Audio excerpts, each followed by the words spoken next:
ஆண்டவர் நினைச்சார் அந்த அவ்வளவு பேரும் கானானுக்குள்ள போக மாட்டான், இவன் ஒருத்தன் கானானுக்குள்ள போக மாட்டான். ஹல்லேலூயா. அதாவது உங்களை சுத்தி உங்க சொந்தக்காரங்க ஆகட்டும், உறவுகளாகட்டும், உங்க கூட வேலை பார்க்கிற அத்தனை பேரும் உங்க வாழ்க்கை இடியணும்னு நினைச்சாலும் அவர் ஒருத்தர், நீ வாழணும் நினைச்சிட்டாருன்னா அவர் ஒருவர் நினைச்சா போதும். இஸ்ரவேலே, நீ என் தாசன், நீ என்னால் மறக்கப்படுவது இல்லை. அவர் ஒருத்தர் நினைச்சா போதும்.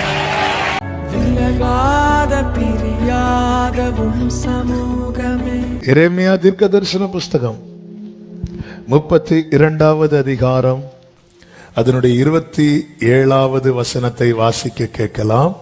எரேமியா 32:27. இதோ நான் மாம்சமான யாவருக்கும் தேவனாகிய கர்த்தர், என்னாலே செய்யக்கூடாத அதிசயமான காரியம் ஒன்று உண்டோ? கைகளை உயர்த்தி ஹல்லேலூயா. கர்த்தர் சொல்லுகிறார் ஏசாயா தீர்க்கதரிசியை கொண்டு 14வது அதிகாரம் அதனுடைய 24வது வசனத்துல, நான் நினைத்திருக்கிறபடியே நடக்கும், நான் நிர்ணயித்தபடியே நிலை நிற்கும் என்று சேனைகளின் கர்த்தர் ஆணையிட்டு சொன்னார். அதாவது ஆண்டவருடைய நாமமே சத்தியம். ஆமேன். ஆமேன் என்றால் என்ன தெரியுமா? ஆமா வா இல்லையா அப்படி கிடையாது. ஆமேன் என்றாலே ஆம்தான், ஆம்தான். அதுல வந்து அந்த ஆமேன் என்றாலே அதுல இல்லை கிடையாது, இல்லை கிடையாது, இல்லை கிடையாது. ஹல்லேலூயா. ஆமேன் என்றாலே அதுல என்ன கிடையாது? இல்லை கிடையாது. அதனால வேர்டு வரும்போது நம்ம என்ன சொல்லணும்? சிலர் ஐயோம்பாங்க. ஐயோ, ஆமென், ஆமென். ஆமென் என்கிற நாமம் உடையவர் சொல்லுகிறதாவது, ஆமென், ஆமென். வாக்கு தத்தங்கள் எல்லாம் ஆமென், ஆமென், ஆமென். இயேசு சொன்னதெல்லாம் நினைக்கிறார், நினைக்கிறார். அவர் நினைத்ததை நிர்ணயிக்கிறார், நிர்ணயித்ததை நிறைவேற்றுகிறார். இவர் தான் சொல்லுகிறார், என்னால் செய்யக்கூடாத அதிசயமான காரியம் ஒன்று உண்டு. ஹல்லேலூயா. நினைத்ததை நிர்ணயிக்கிறார். பாபேல் கோபுரத்தை இடிக்கணும்னு நினைச்சிட்டார். எல்லாரும் சேர்ந்து கட்டுறாங்க, ஒரு ஆளா நின்று இடிக்கிறார். ஹல்லேலூயா. எல்லாரும் சேர்ந்து கட்டுறாங்க, ஒருத்தரா நின்று இடிக்கிறார். ஏன்னா அப்போ கெட்டணுங்கிற நினைவு அதிகமா, இடிக்கணுங்கிற நினைவு அதிகமா? பாபேல் கோபுரத்துக்கு இடிக்கணும்னு ஒருத்தர் நினைக்கிறார், கெட்டணும்னு ஊரே நினைக்குது. எல்லாரும் இப்போ நிறைய எந்த நினைவுகள், அது பொதுவாகவே நிறைய பேர் இல்ல, இந்த ஓட்டெடுப்பு எல்லாம் நடக்கிறது அப்படிதான். மெஜாரிட்டி அவர் சிங்கிளா தான் நிப்பார், தனியா தான் நிப்பார். எல்லாரும் சேர்ந்து கட்டணும்னு பிளான் பண்ணி கட்ட ஆரம்பிக்கும் போது அவர் சரி இடிக்கலாமா, இடிப்புமா அப்படி சொல்லிட்டு வராரு. அவ்வளவு பேரும், அதுல ஒரு ஆள் கூட பிரச்சனை இல்லை. எது நடந்துச்சு தெரியுமா?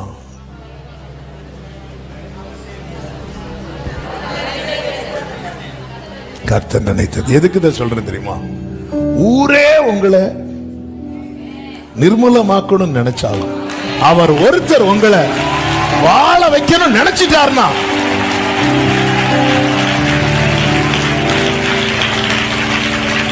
நீர் சொல்லியும் செய்யாதிருப்பீரோ, சொன்ன வார்த்தையை நீர் சொல்லியும்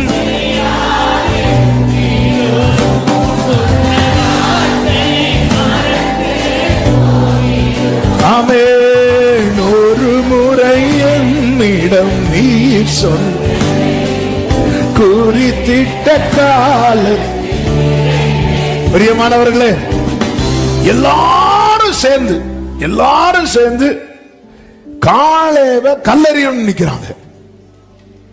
எல்லாரும் சேர்ந்து காலேப கல்லெறியணும்னு நிக்கிறாங்க. ஆண்டவர் நினைச்சார், அந்த அவ்வளவு பேரும் கானானுக்குள்ள போக மாட்டான், இவன் ஒருத்தன் கானானுக்குள்ள போக மாட்டான். ஹல்லேலூயா. அதாவது உங்களை சுத்தி உங்க சொந்தக்காரங்க ஆகட்டும், உறவுகளாகட்டும், உங்க கூட வேலை பார்க்கிற அத்தனை பேரும் உங்க வாழ்க்கை இடியணும்னு நினைச்சாலும் அவர் ஒருத்தர், நீ வாழணும் நினைச்சிட்டாருன்னா அவர் ஒருவர் நினைச்சா போதும். இஸ்ரவேலே, நீ என் தாசன், நீ என்னால் மறக்கப்படுவது இல்லை. அவர் ஒருத்தர் நினைச்சா போதும். ஹல்லேலூயா. என்ன மறக்காதீங்க. இன்னைக்கு அவ்வளவுதான், செர்மன் தான். ஆண்டவரே, அவங்க நினைக்கிறாங்களா அப்பா, அவங்க எப்படி நினைக்கிறாங்க, எப்படி நினைச்சிட்டு போட்டோம், இப்ப நீங்க என் பிள்ளை வாழணும் அப்படின்னு நினைச்சிருங்கப்பா, என் பிள்ளை எழுமணும் அப்படி நினைச்சிருங்கப்பா. நீர் நினைத்ததை நிர்ணயிக்கிறீர், நீர் நிர்ணயித்ததை. Come on church.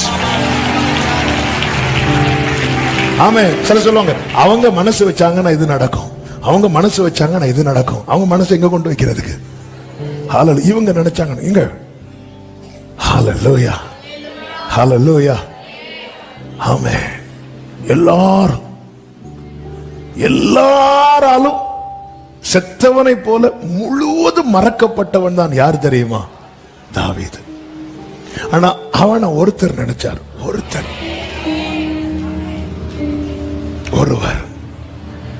அப்பா, இவங்க இப்படி நினைக்க மாட்டாங்களா? சிலரை நினைக்க வைக்கிறதுக்காக நாம படுற பிரயாசங்கள் இருக்கு தெரியுமா? ஆமென். சிலரை நினைக்க வைக்கிறதுக்காகவே என்னெல்லாம் கூத்து காட்டிட்டு இருக்கிறோம். ஆமென். தாவீதின் தகப்பன் மறந்தான், எல்லாரும் மறந்தாங்க. ஆமென். தாவீது சொல்றாரு, என் உட்காருதல், என் எழுந்திருத்தல், நான் நடக்கிறது, நான் படுக்கிறது, நான் நினைக்கிறது, நான் பேசுறது, இது என் அப்பாவுக்கு தெரியல, அது எனக்கு கவலை இல்லை. எங்க அம்மாவுக்கு தெரியல, எனக்கு கவலை இல்லை. என் சகோதரர்களுக்கு தெரியல, எனக்கு கவலை இல்லை. ஆனால் என்னை ஆராய்ந்து அறிந்திருக்கிற ஒருவர் பரலோகத்தில் இருக்கு. அது போதும், அது போதும். என்னுடைய உயர் தளத்தில் என்னை நிறுத்துவார். என்னை பலத்தால் இடை கட்டி, என் வழியை செவ்வையாக்கி, என் கால்களை மான் கால்களை போலாக்கி. சபையே, அதான் எனக்கு விரோதமாய் ஒரு பாளையமே எழும்பினாலும் இதிலே நம்பிக்கையா இருப்பேன், இதிலே நம்பிக்கையா இருப்பேன். நம்ம எதுல நம்பிக்கையா இருக்கிறோம்? ஹல்லேலூயா. நாங்க இதிலே நம்பிக்கையா இருப்பேன். ஆண்டவர், நான் வாழணும்னு நீங்க மட்டும் நினைச்சிட்டீங்கன்னா எந்த பாதையையும், எந்த சூழ்நிலையும்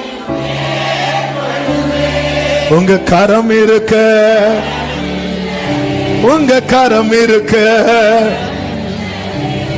ஹல்லேலூயா. எல்லாரும் சேர்ந்து இவனை கீழே தள்ளிடுவோம், எல்லாரும் சேர்ந்து இவனை ஒதுக்கிறோம். எல்லாரும் அப்படி நினைக்கட்டும். ஆண்டவரே, நீங்க எப்படி நினைக்கிறீங்க? கர்த்தர் எப்படி நினைக்கிறார்?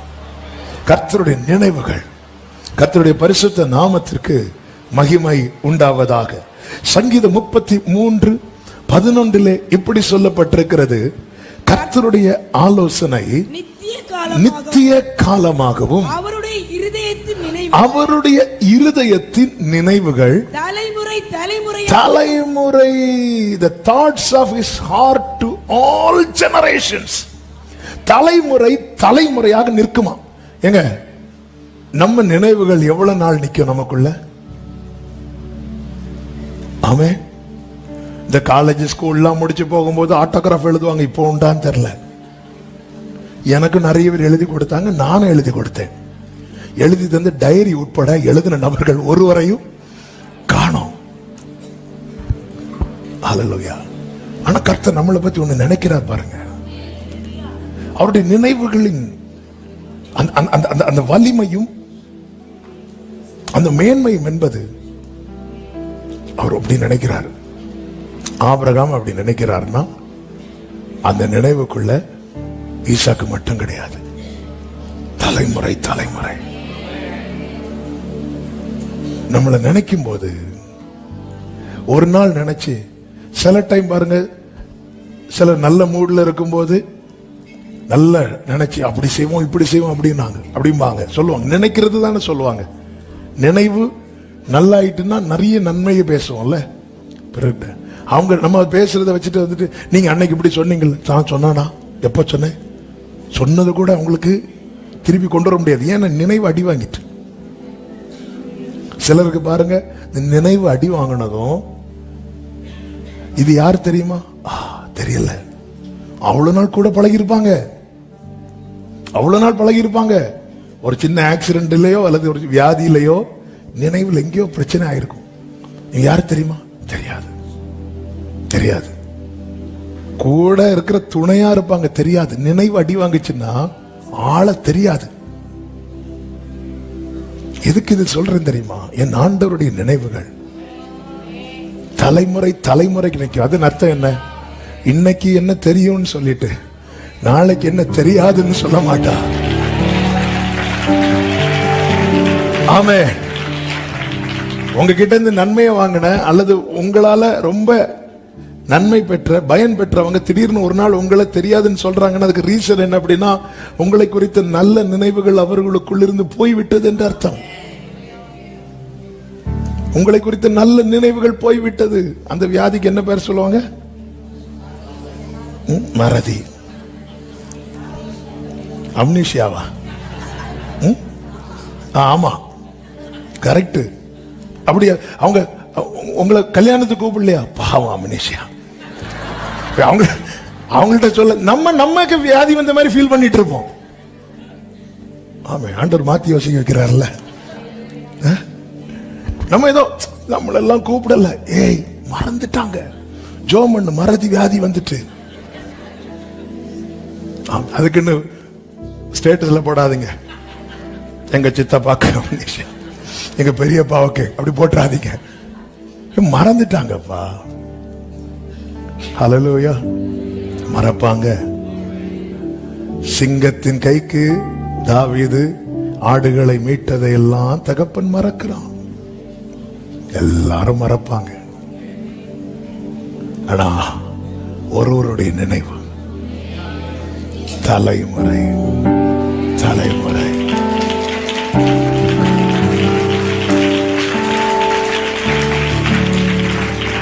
சில சொல்லுவாங்க, இவர் மறைந்தாலும் எங்கள் நினைவில் வாழ்கிறார். உங்க தொல்லை தாங்க முடியாம தான் போனார் சீக்கிரம். எங்க நினைவுல வாழ்றார். அதெல்லாம் அலங்கார வார்த்தைகள். ஆனா உண்மையான வார்த்தை சொல்லவா, அவருடைய நினைவுல நான் என்று வாழ்வேன். அவருடைய நினைவால் நான் என்று வாழ்வேன். அவர் நினைப்பார். ஹல்லேலூயா. 1 நாளாகமம் 17வது அதிகாரம் 17வது வசனத்திலே வாசியுங்கள்.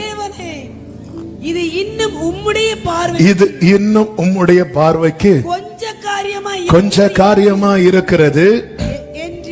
தேவனாகிய கர்த்தராயிருக்கிற நீர் உமது அடியானுடைய வீட்டை குறித்து வெகு தூரமா இருக்கும் காலத்து செய்தியையும் சொல்லி என்னை மகா மேன்மையான சந்ததியின் மனுஷனாக பார்த்தார். எப்படி பார்த்தாராம்? செய்தியை சொல்லி பார்த்தார். இன்னைக்கு காலையில் இந்த வசனத்தை நோட் பண்ணும் போது ஆவியானவர் என்கிட்ட பேசினது, உன்கிட்ட நான் ஏதாவது ஒண்ணு பேசுறேன்னா நீ புரிஞ்சுக்கோ, உன்னை நான் இப்படி பார்க்கிறேன்னு அர்த்தம். ஆமென். ஹல்லேலூயா. உன்கிட்ட நான் ஏதாவது ஒண்ணு பேசுறேன்னா நீ புரிஞ்சுக்கோ, உன்னை நான் அப்படி பார்க்கிறேன். இந்த பகல் வேளையில உண்மையா சொல்லணும், கர்த்தர் என் கூட பேசி இருக்கிறார். அப்படி சொல்றவங்க மட்டும் இப்ப ஆண்டவர் உங்களை எப்படி பார்க்கிறார் தெரியுமா? அழகா சொன்னீங்களே, மகா. ஆமென் ஆமென். மகா மேன்மையான ஆண்டவர் ஏதாவது உங்கள்கிட்ட பேசுறாரா? உங்களை இப்படி பார்க்கிறவங்க உங்கள்கிட்ட பேச மாட்டாங்க. நிறைய பேர் பேசல. ஆனா ஒருத்தரும் பேசாம இருக்கும்போது அவளை நயங்காட்டி வனாந்திரத்தில் அழைத்து கொண்டு வந்து அவளோடு பட்சமாய் பேச. ஏன் நிறைய பேர் பேசல உங்க கிட்ட? எல்லாரும் உங்களை இப்படி பார்க்கறாங்க. ஹல்லேலூயா. ஏஷா மைனர். ஏன் அவர் உங்கள்கிட்ட பேசுறார்? அவர் உங்களை எப்படி பார்க்கிறார்? அற்பமான என் ஆரம்பத்தை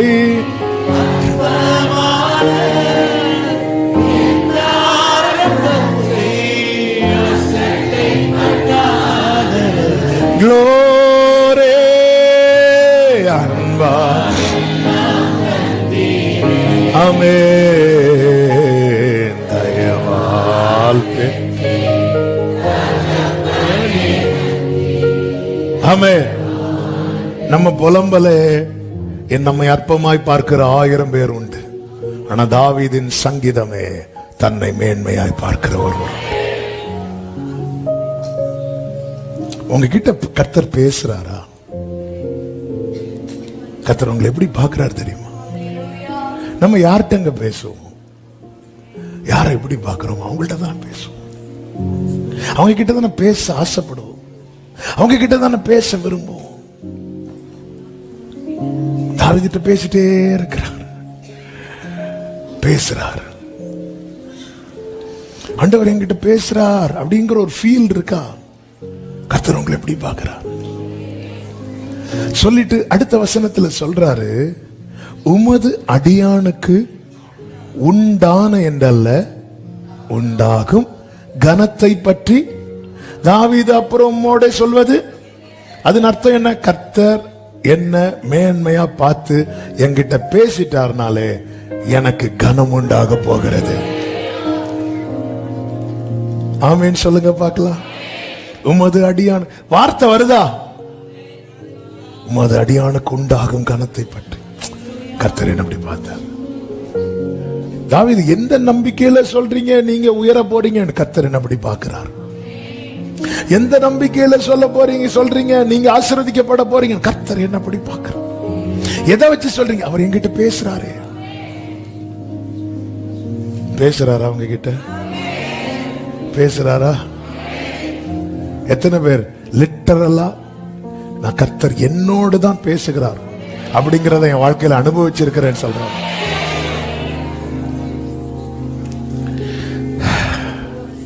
அடுத்த வசனத்துல சொல்றாரு, வாசிங்க. கர்த்தாவே, கர்த்தாவே, உமது அடியானின் நிமித்தமும், உமது அடியானின் நிமித்தம். அடுத்த வார்த்தை கவனிக்கணும். உமது இருதயத்தின் படியும். அதன் அர்த்தம் என்ன? கர்த்தர் இதெல்லாம் மனசுல வச்சிருக்கிறார். இந்த பெரிய காரியங்களை எல்லாம் அறிய பண்ணும்படி கர்த்தர் நம்ம கிட்ட பேசின ஒரு வாக்கு தத்தத்தை சின்னதா சொல்ல முடியுமா? சின்ன வார்த்தைகள் இருக்கும், ஆனா வாக்கு தத்தங்கள் எல்லாமே எப்படி இருக்குது? பெருசா இருக்கு. நம்ம வாளாகவாவது ட்ரை பண்ணிட்டு இருக்கும் போது அவர் சொல்லுவார், நீ தலையாவாய் மாறு. ஆமென். ஆண்டவரே, நீங்க என்ன பார்த்துட்டீங்க, என்ன அப்படி பாக்குறீங்க, என்கிட்ட அப்படி பேசுறீங்க, அதனால நான் அப்படி மாறிடுவேன். எத்தனை பேர் இதிலே நான் நம்பிக்கையா இருப்பேன்? ஒரு தேவ பிள்ளையினுடைய நம்பிக்கை இது.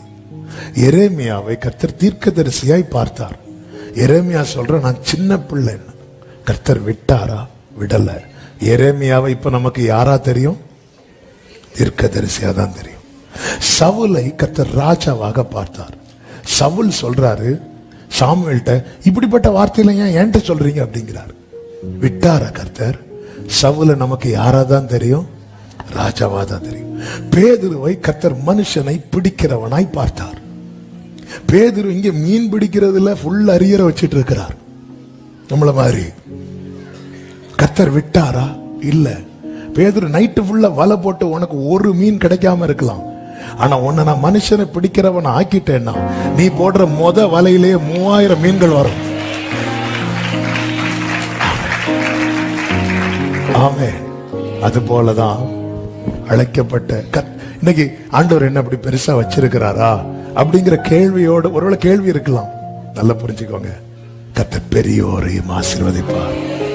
சிறியோரையும் ஆசீர்வதிப்பார். கர்த்தர் நம்ம கூட பேசுறாரா? இன்னைக்கு காலையில் ஆண்டவர் எனக்கு தந்த கன்ஃபர்மேஷன் அதுதான். ஆண்டவரை இன்னும் நான் உங்க நினைவுல இருக்கிறேனாப்பா அப்படி கேட்கும் போதே ஆண்டவர் நான் பேசுறேனா? எஸ் லார்ட், நீ இருக்கிற என் நினைவுல உன்னை நான் இன்னும் இப்படிதான் வச்சிருக்கிறேன். எப்ராஹிமே, நான் உன்னை எப்படி கைவிடுவேன்? நான் மனிதன் அல்ல, நான் தேவனாக இருக்கிறேன். ஹல்லேலூயா. நம்மை நினைக்கிற ஒருவர் பரலோகத்தில் உண்டு. ஆமென். கர்த்தர் ஆபிரகாமை ஆசீர்வதித்த காரியத்தை டச் பண்ணிட்டு நான் இன்னைக்கு ஜெபிக்க விரும்புகிறேன். ஏசாயா 51வது அதிகாரம் அதனுடைய 2வது வசனத்தில் இப்படி சொல்லப்பட்டிருக்கிறது. ஏசாயா 51:2. ஆபிரகாமையும் உங்களை பெற்ற சாராளையும் நோக்கி பாருங்கள். அவன் ஒருவனாயிருக்கையில் இந்த வேர்டை கவனிங்க. அவன் ஒருவனாயிருக்கையில். இதுதான் நோக்கி பார்க்க. நம்ம சும்மா பார்த்தா இஸ்ரவேல், இன்னைக்கு இஸ்ரவேல்னால எல்லாரும் பயப்படுறாங்க. இந்த ஒரு சின்ன கன்னியாகுமரி அளவுக்கு இருக்குமா இஸ்ரவேல்? அதோட கொஞ்சம் பெருசுன்னு வச்சுக்கோங்களேன். என்னெல்லாமா பண்ணி பார்க்கறாங்க, தொட முடியுதா? இன்னைக்கு அது ஒரு பெரிய, அதாவது அது ஒரு சின்ன நாடு தானே. அப்ப அந்த யுத்தம் ஏன் இன்னைக்கு உலக அளவுல பேசப்படணும்? வேற எந்த யுத்தம் பேசப்படுறதை விட இஸ்ரேல் ஃபைட் பண்ணுச்சுன்னா அது வேர்ல்டு ஃபுல்லா பேசப்படும். அதுதான் இஸ்ரேலுடைய பவர். இது எங்க இருந்து வந்துச்சு தெரியுமா? அவர் நினைச்சார். இதனுடைய ஆரம்பம் சொல்றாரு, அவன் ஒருவனாயிருக்கையில் நான் அவனை அழைத்து அவனை ஆசீர்வதித்து அவனை பெருக பண்ணினேன். கர்த்தர் அழைக்கும் போது, இன்னும் நான் கொஞ்சம் வேகமா சொல்றேன் டைம் ஆனதுனால, ஆதியாகமம் 12 நோட் பண்ணிக்கோங்க. நீங்க வீட்டுல போய் மெடிடேட் பண்ணுங்க. அழைக்கும் போதே சொல்லுகிறார், நான் உனக்கு குழந்தையை தருவேன்னு சொல்லல. அழைக்கும் போதே நான் உன்னை பெரிய சாதியாக்கி, அப்படிதான் அழைக்கலாம். நான் உன்னை பெரிய ஜாதியாக்கி. எடுத்ததுமே நம்ம எடுத்ததும் எங்க போவோம்? சின்னதா கொஞ்சம் கொஞ்சமா ஆரம்பிப்போம். வீடு கட்டணும்னு ஆசை, சந்தோஷம். முதல்ல ஒரு கல்லு போட்டு ஜோமன்லான் இருக்கிறோம். கல்லு போட்டாச்சு. அடுத்து எப்படி அந்த அந்த லைன் எடுக்கணும்னு பக்கத்து வீட்டுல இருந்தா இல்ல ஈபில இருந்து அடுத்து கொஞ்சம் கொஞ்சமா பண்ணலான் இருக்கிறோம். காசு வர வர அடுத்து ஃபவுண்டேஷன் போடலான் இருக்கும். இது நம்ம பிளான். இவர் எடுத்ததுமே உன்னை நான் ஈசாக்குக்கு அப்பாவாக்கி, அப்படியா பெரிய இப்படிதான் இருக்கு. அதுக்கப்புறம் கீழே நம்ம எல்லாம் எழுதிட்டு கடைசியில் ஆன்சர் எழுதுவோம். அவரு ஆன்சர் எழுதிட்டு அதுக்கப்புறம் ஃபில் பண்றாரு. அதான் நீ நோக்கி பாருங்கிறார். எங்க வம்ச வரலாறு கூட அப்படிதானங்க. மத்தேயு எழுதும் போது ஆபிரகாம்ல இருந்து வராரு. ஆனா லூக்கா வச்சு எழுதும் போது இயேசுல இருந்து வராரு. ஆமென். ஏன்னா மத்தேயு வச்சு எழுதுனது அது யூதர்களுக்கு சில காரியங்கள் அப்படி இருந்தாதான், அதனாலதான் சாராள் பெற்றாள், ரெபேக்காள் பெற்றான்லாம் வராது. ஆபிரகாம் பெற்றான், அந்த இதுல தான் அறியப்படும். ஆண்டவர் பாருங்க, ஃபர்ஸ்ட் அப்படிதான் வராரு. உன்னை பெரிய ஜாதியாக்கி உன் பெயரை பெருமைப்படுத்து, நீ ஆசீர்வாதமா இருப்பா என்பா. அப்பொழுது அவனுக்கு வயது 75. அடுத்து 15:5 சொல்லுகிறார், நட்சத்திரங்களை உன்னால் எண்ணக்கூடுமானால் எண்ணு என்று சொல்லி அவனை நோக்கி உன் சந்ததி இவ்வண்ணமாய் இருக்கும் என்றார். ஆதியாகமம் 16:16 சொல்லப்பட்டிருக்கிறது. ஆபிரகாமுக்கு 86 வயது. இப்ப ஆபிரகாமுக்கு வயசு என்ன? 86.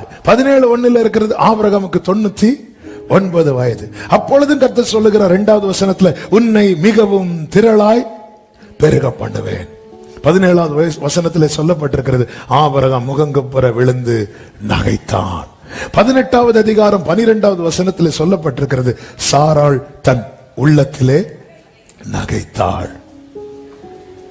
அதே அதிகாரம் 14வது வசனத்திலே கர்த்தர் சொல்லுகிறார், கர்த்தரால் ஆகாத காரியம் உண்டு. சில காரியத்தை கேட்டு நீ நகைக்கும் போதும் சரி, நீ திகைக்கும் போதும் சரி, கர்த்தர் கேட்கிற கேள்வி இதுதான், ஒரு காரியத்தை என்னால முடியாதுன்னு சொல்ல முடியுமா? உடனே சாராள் பாட்டி சொல்றாங்க, இல்லை இல்ல நான் நகைக்கவே இல்லை என்றார். உடனே கர்த்தர் சொல்றார், இல்ல நீ ஏன் அப்படி சொல்றாரு தெரியுமா? கலாத்தியர் 6:7 சொல்லப்பட்டிருக்கிறது, தேவன் தம்மை பரியாசம் பண்ண விட்டார். இந்த வேர்டு என்ன ரொம்ப ஊழியம் செஞ்சது. நீ ஒரு காரியத்தை கேட்ட நகைக்குன்னா எப்படி கேட்கும்போது, ஒரு காலத்தில் இப்படி கேட்கும்போது ஆமேன்னு சொன்னோம். இப்ப கேட்கும்போது நமக்கு எப்படி இருக்கு தெரியுமா? உள்ளத்துல வெளியே ஆமேனா ஆமே ஆமே உள்ள. நாங்க 25 வருஷமா அண்ணா அவர் கிழவர் இருக்கார் வெளியே. ஃபர்ஸ்ட் சாரால் தன்னை ஒத்துக்கொண்டார்கள் தான் கிழவி என்று. நீங்கள் ஒத்துக்கொள்ளுங்கள் அற்புதம் நடக்கும். இந்த கிழவிக்கு ஆண்டவர் சொல்ற, நீ நகைத்த தேவனால் ஆகாத காரியம் உண்டோ? வேதம் சொல்லுகிறது, கர்த்தருக்கு மகிமை உண்டாவதாக. ஆதியாகமம் 21:1 கர்த்தர் தாம் சொல்லி இருந்தபடி சாராள் பேரில் கடாட்சமானார். கர்த்தர் தாம் உரைத்தபடி சாராளுக்கு செய்தருளினார். தேவன் குறித்திருந்த காலத்திலே அவனுக்கு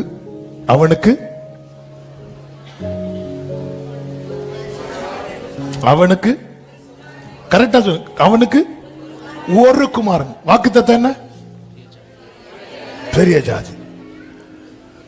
வேர்டு ஹெவியா இருக்கும். ஸ்டார்ட் பண்றது அற்பமான, இப்படிதான் ஆரம்பிப்பார். அதனாலதான் அற்பமான ஆரம்பத்தின் நாளை யார சட்டை பண்ணலாம். நம்ம இந்த அற்பமான ஆரம்பத்தை பார்த்துட்டு எல்லாம் போச்சு சொல்லி விட்டுட்டு, இவ்வாறு உன் மனசுல இருக்க வேண்டியது வேர்டு. ஸ்டார்ட் பண்றது அப்படிதான் ஸ்டார்ட் பண்ணுவார். அவன் ஒருவனா இருக்கையில். இப்ப வேகமா சொல்றேன், ஈசாக்கு 2 பிள்ளைங்க. அதில் ஒருவன் யாரு? யாக்கோபு. யாக்கோபுக்கு 12 பிள்ளைங்க. இப்பொழுது யோசேப்பு எகிப்தில் இருக்கும் போது யாக்கோபு 12 பிள்ளைங்க, குடும்பம் எல்லாம் சேர்ந்து போறாங்க. எத்தனை பேர் தெரியுமா? 70 பேர். 70 பிளஸ் யோசேப்புடைய ஃபேமிலி எல்லாம் ஒரு 75-80 வச்சுக்கோங்களேன். இதுதான் இப்பொழுது வாக்குத்தத்தம் இருக்குங்க. நீ தலைமுறை தாண்டினாலும் வாக்குத்தத்தம் நிற்கும். ஏன்னா அவருடைய இருதயத்தின் நினைவுகள் தலைமுறைக்கு இருக்கும். யாத்திராகமம் 1வது அதிகாரம் 7வது வசனத்திலே சொல்லப்பட்டிருக்கிறது, இஸ்ரவேல் புத்திரர் மிகுதியும் பலுகி ஏராளமாய் பெருகி வளர்த்திருந்தார்கள். தேசம் அவர்களால் நிறைந்தது. உடனே பார்வோன் அவர்களை ஒடுக்க வேண்டும் என்கிறான். 12வது வசனம், ஆனாலும் அவர்களை எவ்வளவு ஒடுக்கினார்களோ அவ்வளவாய் அவர்கள் பலுகி பெருகினார்கள். வாக்குத்தத்தம் உடையவனை ஒடுக்க அநேகர் எழும்புவார்கள். ஆனால் வார்த்தையையும் அது நிறைவேறுதலையும் தடுக்கவோ முடக்கவோ ஒருவருக்கும் கூடாது. எனவேதான் நாகும் 2:2 சொல்லப்பட்டிருக்கிறது, வெறுமையாக்குகிறவர்கள் அவர்களை வெறுமையாக்கி அவர்களுடைய திராட்சை கொடிகளை கெடுத்து போட்டாலும் கர்த்தர் யாக்கோபின் மகிமையை திரும்பி வர பண்ணுவது போல இஸ்ரவேலின் மகிமையையும் நம்புறவங்க நல்ல கைகளை தட்டி. வாக்குத்தத்தம் இருக்குதா? பெருகிட்டு தான் இருக்கும். வாக்குத்தத்தம் இருக்குனாலே ஒடுக்குகிறவன் எழும்புவான். ஆனால் அவன் தான் ஒடுங்கி போவான். ஏசாயா 37, 31, 32 வசனங்களிலே யூதா வம்சத்தாரில் தப்பி மீந்திருக்கிறவர்கள் மறுபடியும் கீழே வேர் பற்றி மேலே கனி கொடுப்பார்கள். ஏன்? வாக்குத்தத்தம் இருக்கிறது.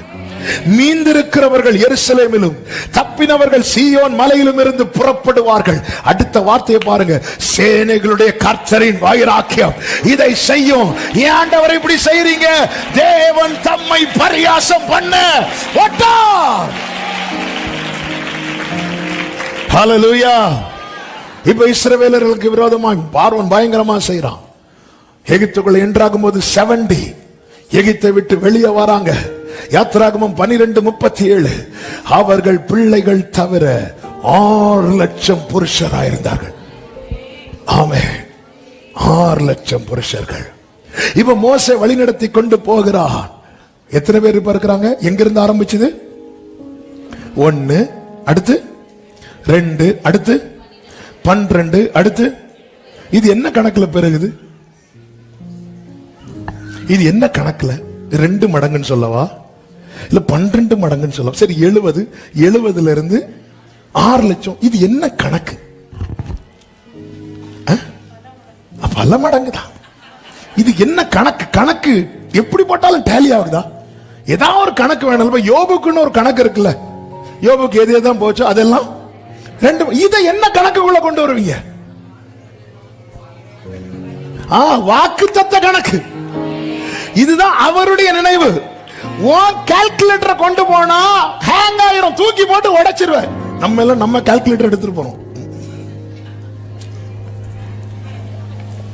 ஆமா, உன் கால்குலேட்டர் மனுஷன் கண்டுபிடிச்சதுப்பா. அவருக்குன்னு ஒரு கால்குலேட்டர் இருக்கிறது. ஒருவன் துரத்த 1000, 2 பேர் துரத்த 10000, சின்னவனை 1000ஆகவும் சிறியவனை, இதெல்லாம் அவருடைய கணக்கு. யாரை எப்படி உயர்த்துவார், யாரை எப்படி மேன்மைப்படுத்த, வாக்கு தத்தம் இருக்குதா? ஹல்லேலூயா, ஹல்லேலூயா. நம்ம இன்னும் 2 வார்த்தை சொல்லிட்டு வாக்கு தத்தங்கள் பாட்டை பாடி ஜெபித்து முடிக்க போறோம். ஆமென் சொல்லுங்க பார்க்கலாம். இப்ப எத்தனை பேர் புறப்பட்டு வராங்க? 6 லட்சம். ஆமென். நேரா வந்தாச்சு. மோசே உபாகம் 1வது அதிகாரத்துல ஆழ்ந்த வேலை நிக்கிறார். நின்னு திரும்பி பார்த்து சொல்ற 1:11, நீங்கள் இப்பொழுது இருக்கிறதை பார்க்கிலும் 1000 மடங்கு. நல்ல கைகளை தட்டி வாக்கு, அவருடைய இப்பொழுது இருக்கிறதை பார்க்கிலும் 1000 மடங்கு அதிகமாகும்படி. அடுத்த வார்த்தை, உங்கள் பிதாக்களின் தேவனாகிய கர்த்தர் உங்களுக்கு சொல்லியபடியே. இப்போ நாட்கள் எல்லாம் போய் போய் போய் போய் போய் போய் போய் போய் போய் தாவீது வராரு. தாவீதுக்கு அடுத்து யார் வராரு? சாலமோன் வராரு. சாலமோன் வந்து ஒரு வார்த்தை சொல்றாரு. 1 ராஜாக்களின் புஸ்தகம் 3வது அதிகாரம் அதனுடைய 8வது வசனத்திலே, நீர் தெரிந்து கொண்டதும் ஏராளத்தினால் எண்ணிக்கைக்கு அடங்காததும் லெக்கத்துக்கு உட்படாததுமான ஒரே ஒருத்தண்ட ஒரே ஒரு வார்த்தையை சொன்னா, அந்த வார்த்தை இன்னைக்கு எங்க வந்து நிக்குது பாருங்க. என கேட்டுக்கொண்டிருக்கிற அன்பு சகோதரா சகோதரி, அவர் சொல்லியும் செய்யாதிருப்பாரோ? அவர் வசமித்தும். ஆமென். அவருடைய நினைவுகள் உயர்ந்தது. எல்லாரும் அவங்க கைய தலைக்கு மேல வச்சு, என் தலைக்கு மேல விசுவாசிக்கிறவங்க விரும்புறவங்க என் கூட சொல்லணும், என் தலை மேல கர்த்தருடைய வாக்குத்தத்தம் இருக்கிறது. இது என்னோடு முடியாது, என் தலைமுறை தலைமுறைக்கும் நிற்கும். சொன்னது கர்த்தர், சொன்னவர் சர்வ வல்லவர். சத்தமா ஆமென். ஹல்லேலூயா. அவன் ஒருவனாய் இருக்கையா. இப்ப எங்க வந்து நிக்குது? பெரிய உலகம் கண்டது பெரிய ஞானி சொல்றான், எண்ணிக்கைக்கு அடங்காத லெக்கத்துக்கு. எப்படி டன் கணக்கு போட்டாலும் வர மாட்டேங்குது, எந்த கணக்கு போட்டாலும் வர மாட்டேங்குது. ஏன்? அப்பா பேசினார். அவருடைய நினைவுகள் நம்ம கொஞ்சம் டவுன் ஆனது மாதிரி தான் இருக்கும், நம்முடைய ஆரம்பம் மாதிரி தான் இருக்கும். சோர்ந்து போகாத, நமக்கா எல்லாம் செய்கிற ஒருவர் பரலோகத்தில் இருக்கு. இந்த தேவன் என்றென்றைக்கும் உள்ள சதா காலமும் நம்முடைய தேவன். சொல்லுங்க, மரண பரியந்தம் நம்மை நடத்துவார். ஆமென், ஆமென். அப்படி எழுப்பி இருக்கலாமா?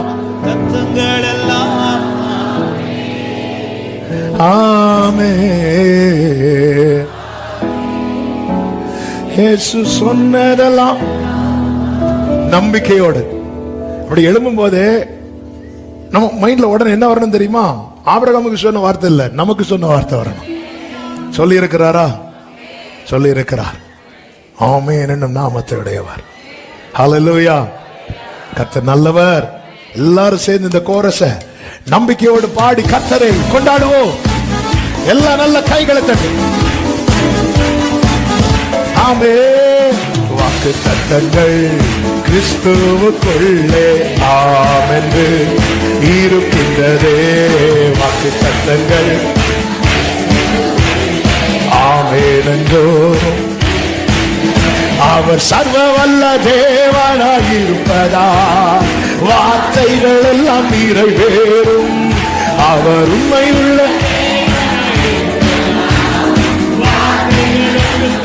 ஆமென் ஆமென் ஆமென். வாக்கு தத்தங்கள் எல்லாம் ஆமென் ஆமென். இயேசு சொன்னதெல்லாம் ஆமென் ஆமென் ஆமென் ஆமென் ஆமென். இயேசு சொன்னதெல்லாம் ஆமென் ஆமென். உடரமா சந்தனமா கலரமா அண்டரால் அறியாதரே ஆமென்.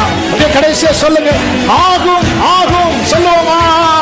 ஆகும் எல்லாம் ஆகும், உம்மாலேதான் எல்லாம் ஆகும். ஓ என் இயேசுவாலே எல்லாம் ஆகும் ஆகும். ஹல்லேலூயா ஆமென். உம்மாலே நல்ல கைகளை தட்டி தேவனுக்கு மகிமை.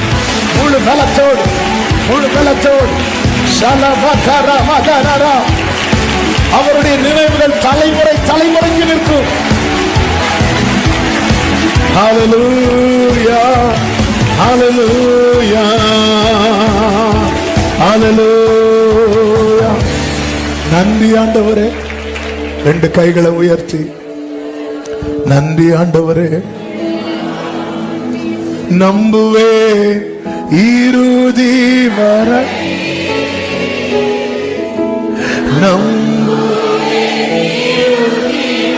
என் ஓட்டத்தில் நான் தனிமை இல்லை. என்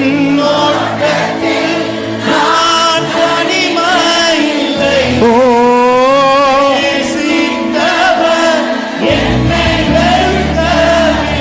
ஏதுமில்லை ஏதுமில்லை. துணையாளர் என்னை விட்டு விலகவில்லை. எத்தனை பேர் தைரியமா சொல்லுங்க, சொன்னதை சொன்னதை சொன்னதை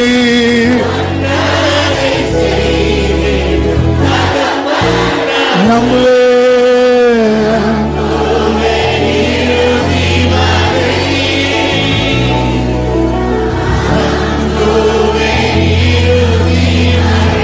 நம்புவே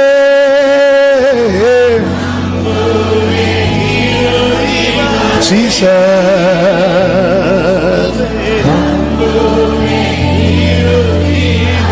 நம்புவே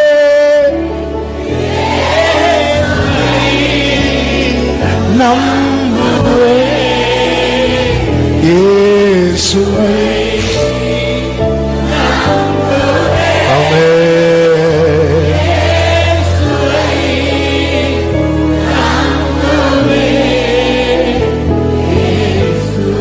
பரிசுத்த பிதாவே, நல்ல தகப்பனே, நீர் எத்தனை நல்லவர். இந்த புதிய மாதத்தின் முதல் வெள்ளிக்கிழமை உபவாச ஜெபத்தை நீர் பொறுப்பெடுத்து ஆசீர்வாதமாய் நடத்தி தந்த உடைய கிருபைகளுக்காக நன்றி. ஆரம்பம் முதல் முடிவு மட்டும் உடைய பிரசனம், உடைய ஆளுகை எங்கள் மத்தியில் இருந்த கிருபைகளுக்காக ஸ்தோத்திரம். நீர் உண்மை உள்ளவர், நீர் நல்லவர் அப்பா. ஆண்டவரே, எங்களோடு பேசினீர். எஸ்லாடு எங்களை குறித்த உடைய நினைவுகளுக்காக ஸ்தோத்திரம். நீர் நிர்ணயித்து வைத்திருப்பவைகளுக்காக ஸ்தோத்திரம். நீர் தந்த வாக்கு தத்தங்களுக்காக ஸ்தோத்திரம். இது எங்களோடு நிற்காமல் தலைமுறைக்கும் தொடரும் என இந்த நாளிலே நீர் எங்களோடு பேசி உறுதிப்படுத்தின உம்முடைய கிருபைகளுக்காக நன்றி நன்றி நன்றி அப்பா.